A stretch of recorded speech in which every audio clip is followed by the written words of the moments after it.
말하는 스콘 에어서울 실무 후기 시작하겠습니다. 이번 실무 후기는 19년도 직전 채용인 하반기 후기로 구성되었습니다. 면접은 아시아나 건물 본사의 훈련동에서 진행되기 때문에 김포공항에서 아시아나 셔틀을 타고 이동하셔야 합니다. 셔틀 방법은 이미 티웨이 항공 설명하면서 많이 드렸으니까 아시아나로 가는 셔틀버스를 잘 타고 가주세요. 건물에 도착하면 안내를 해주시는 분이 계신데 어디선가 본 적이 있는 얼굴이라서 한참 생각해 보니까 SNS 채용 설명에 등장하셨던 인물이라고 하시는데요. 아마도 인사부 사람이겠죠? 저는 영상을 안 봐서 잘 모르겠는데 이런 후기를 남겨준 친구가 한 6명 정도 있었습니다. 2층 대기장으로 올라가면 이렇게 인솔을 해주셔서 올라가게 되면은 면접 진행 순서를 화면을 통해서 PPT처럼 간단하게 오리엔테이션을 진행해 주신다고 하네요. 그리고 대기 조금 하고 있으면 정해진 면접 시간에 조와 면접 번호, 이름을 불러서 출석 체크를 진행하게 됩니다. 이때 신분증 검사를 같이 한다고 하네요. 조금 더 기다리다가 바로 암리치를 잰다고 하는데요. 암리치 후기를 남겨준 친구 중에서 키가 컸던 친구가 167cm였는데도 생각보다 높았다고 하는데 저는 키가 163이거든요. 근데 하나도 안 높았거든요. 그래서 사람마다 그건 팔 길이 차이가 조금 있는 것 같아요. 근데 어쨌든 키가 커도 높을 수 있다라는 거를 좀 생각을 해주시고 가면 좋을 것 같아요. 그리고 아시아나 계열사 자체가 암리치를 보기는 하는데 생각보다 엄격하게 손에 안 닿는다고 떨어지거나 하질 않고 조금 유하게 넘어가 주는 케이스가 많으니까 여러분들도 최선을 다해서 손만 닿을 정도로만 이렇게 열심히 뻗어주시면 될 것 같습니다. 실제로 아시아나도 손이 안 닿아도 합격하는 사례가 많았어가지고 비슷한가 봐요. 이런 보는 기준들은. 그리고 에어서울은 까치발이 가능합니다. 그리고 220cm이기 때문에 아마 이렇게 미친 듯이 손을 뻗으면 닿을 거예요, 거의. 160 초반 정도인 친구들은 좀 닿을까 말까 했다고 하는 높이에 있어서 조금 닿을 듯 말 듯 하면서 끝났는데 근데 그 정도는 괜찮은가 봐요. 그러니까 너무 걱정 안 하셔도 될 것 같습니다. 면접 복장은 대부분 깔끔한 모나미 스타일이었는데 에어서울 유니폼이 왜 니트잖아요, 상의가. 그래서 그런지 반팔 니트를 입은 지원자분들도 꽤 계셨다고 하네요. 그리고 원피스도 있었고 또 색이 독특한 치마를 입은 분들도 꽤 있었는데 그중에서 민트색 치마를 입고 오신 분도 계셨다고 하네요. 근데 실제로 아마 승무원 그 유니폼에 민트색 치마는 아니고 위 상의가 민트색 이렇게 줄무늬가 있는 걸로 알고 있는데 어쨌든 치마를 민트색으로 입고 오신 분들이 조금 있었나 봐요.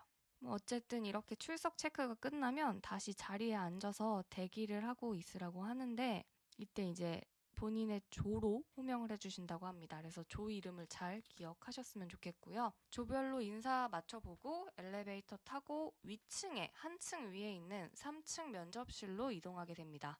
8명이 한 조고 워킹은 없어요. 워킹은 없고 일자로 쭉 들어가서 자기 번호 뒤에 이렇게 서서 자리를 잡으면 됩니다. 3층 면접장은 2층이랑 구조 공간은 같은데 파티션 같은 걸로 반으로 나누어져서 이렇게 옆에 있는 면접장 소리가 다 들린다고 하네요. 그래서 이때 가장 긴장을 많이 했다고 하는 후기가 많았습니다. 그리고 정신 똑바로 차리고 들어가면 다 문제 없는 일이에요. 그러니까 제가 다 말씀드렸으니까 옆 그 면접조 소리가 나네 하고 당황하지 않으셨으면 좋겠습니다. 그리고 남자 지원자의 경우는 50분 정도 딜레이가 있었다고 하는데 아마 이건 면접 날짜에 따라서 조금씩 다를 것 같고요. 실무는 항상 언제나 사람이 많았으니까 딜레이 있겠다라고 생각하고 가시는 게 좋아요. 딜레이 시간이 긴 경우를 대비해서 공부할 그 총정리 자료 같은 거 챙겨가는 것도 좋은 방법인데 제 경험상 1시간이 되게 빨리 지나갔어서 저는 공부를 한다기보다는 뉴스 같은 거 좀 내가 암기가 부족한 부분을 한번 이렇게 훑었던 것 같아요. 들어가게 되면은 면접관은 조별로 다른데 여자, 남자, 여자인 조도 있었고 다른 방에는 남자, 여자, 남자인조도 있었다고 합니다. 분위기는 되게 다 좋다고 이렇게 표현을 해주셨는데 들어가자마자 어서 오세요 라든지 먼 길 오셨는데 고생하셨어요 라든지 오늘 오시는 길 어렵지는 않았는지 이런 게 좀 따뜻한 멘트로 시작을 해주신다고 합니다. 대부분 잘 웃어주시고 고개도 되게 많이 끄덕여주시고 말도 자르지 않고 다 들어주는 그런 분위기라고 하네요. 면접관 분들의 인상이 유독 좋다는 후기도 되게 많아서 내내 안심하면서 대답을 했다고 하네요. 그리고 자소서를 꼼꼼하게 읽어보셨고 그 안에서의 질문을 만들어서 계속 꼬리 질문하면서 공통 질문보다도 그런 개별 질문 시간이 훨씬 더 길었다고 합니다.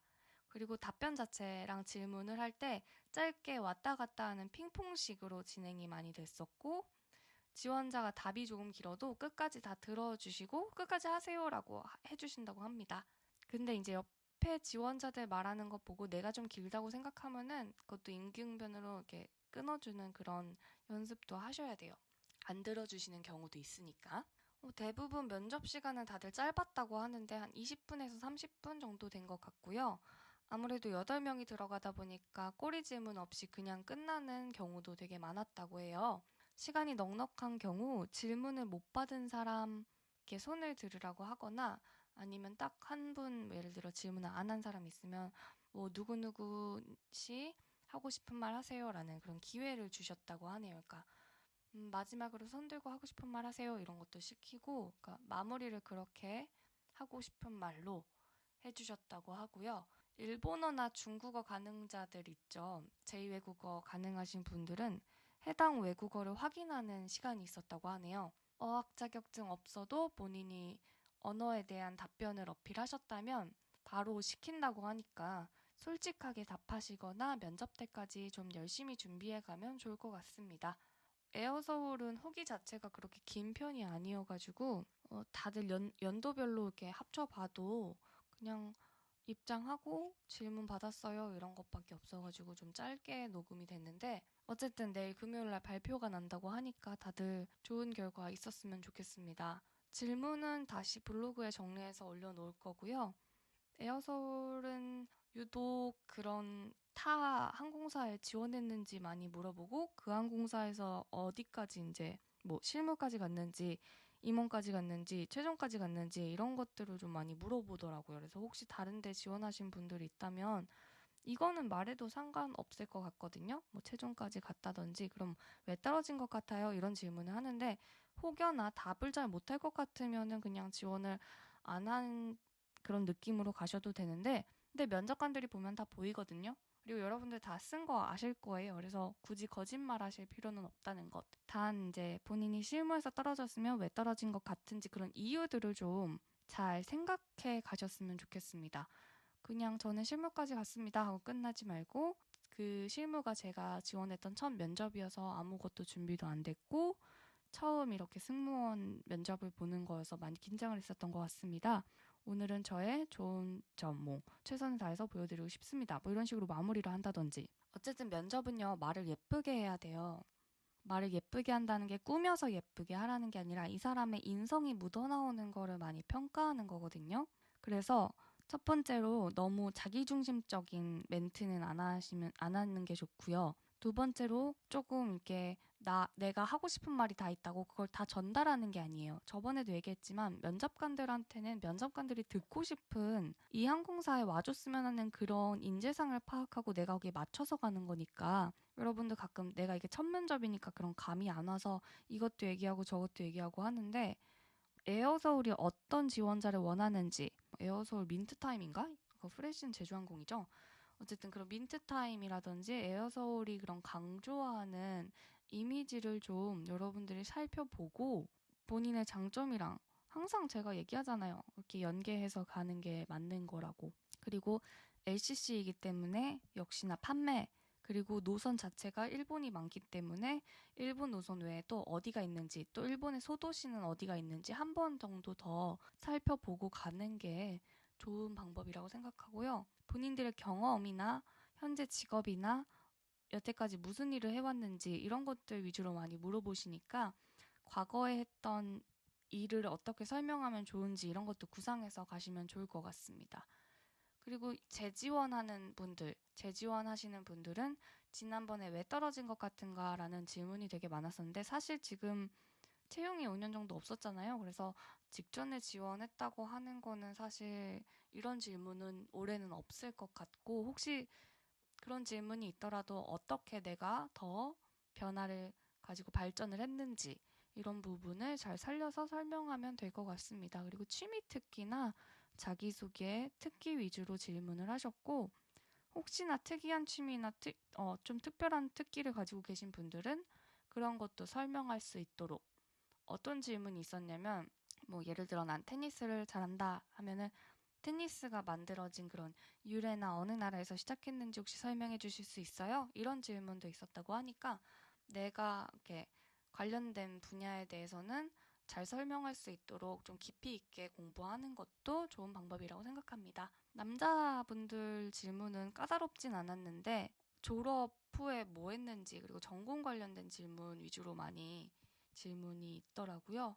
그리고 이제 본인 신체적인 부분, 뭐 키가 큰데 너무 커서 기내에서 불편하지 않을까요? 뭐 이런 질문들도 있었어요. 그래서 생각하지도 못할 것 같은 좀 특이한 질문도 많이 물어보셔서 본인이 혹시 신체적인 그런 특징이 좀 남다르게 있다면 그런 부분도 답변 준비하시면 좋을 것 같고요. 또 몸이 엄청 좋았던 지원자는 유니폼이 잘 안 들어갈 것 같은데 어떻게 생각하시나요? 뭐 근손실 있어도 괜찮아요? 막 이렇게 좀 우스갯소리로 그런 질문도 있었다고 합니다.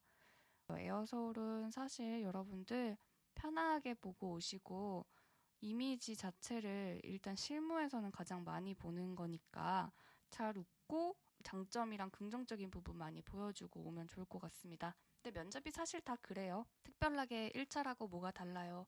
2차는 임원진이 들어오니까 임원진이 이런 걸 봐요.